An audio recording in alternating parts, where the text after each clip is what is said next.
বিদ্যুৎ সেন বেটে মানুষ, আর ঘরের দেওয়ালে আয়না ঝোলানোর হুঁকটা বেশ উঁচুতে।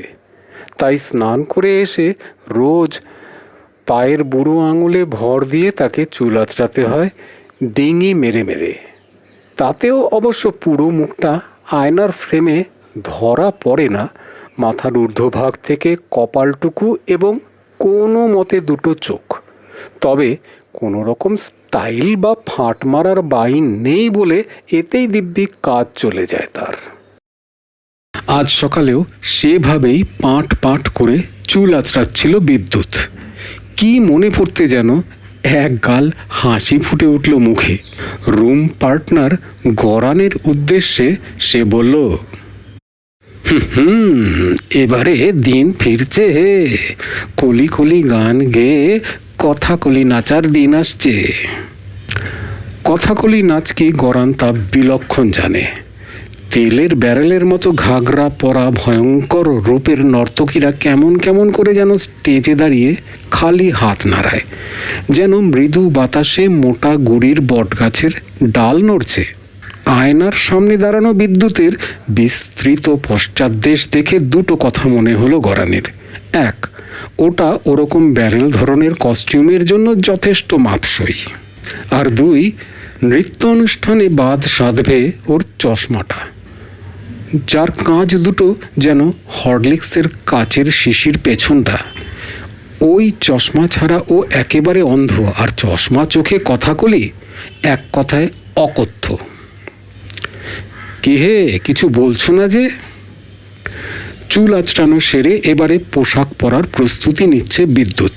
তার প্রশ্নের জবাব দিতে গিয়ে প্রথমে একগাল হাসলো গরান, তারপরে বলল, যা কি বলছেন কি, আপনি কথাগুলি নাচলে সাংঘাতিক বাজে হবে কিন্তু ব্যাপারটা। বাজে তা হোক না, নিজের খুশিতে নাচবো রে ভাই, অন্যকে খুশি করতে থরি না। আচ্ছা, 6 পকেট প্যান্ট আছে তোমার? ধার নিতাম তাহলে। কি হচ্ছে ব্যাপারটা গরান বুঝে উঠতে পারে না। প্রথমে কথাকলি, তারপরে 6 পকেট প্যান্ট। সকাল সকাল খেপে গেল মনে হচ্ছে লোকটা।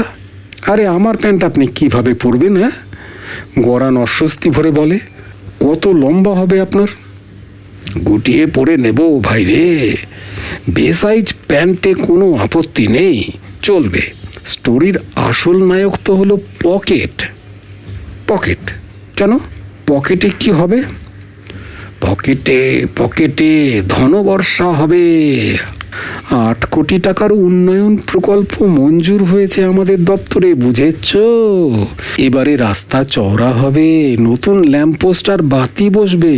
টেন্ডার ধরতে আর কন্ট্রাক্ট পেতে বড় বড় রাঘব বোয়ালরা হতে দিয়ে পড়ে থাকবে আমাদের অফিসে আজ থেকে।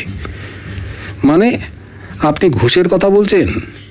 আরে ধুস, ঘুষ আবার কি? একে বলে কলমে মলম লাগানো।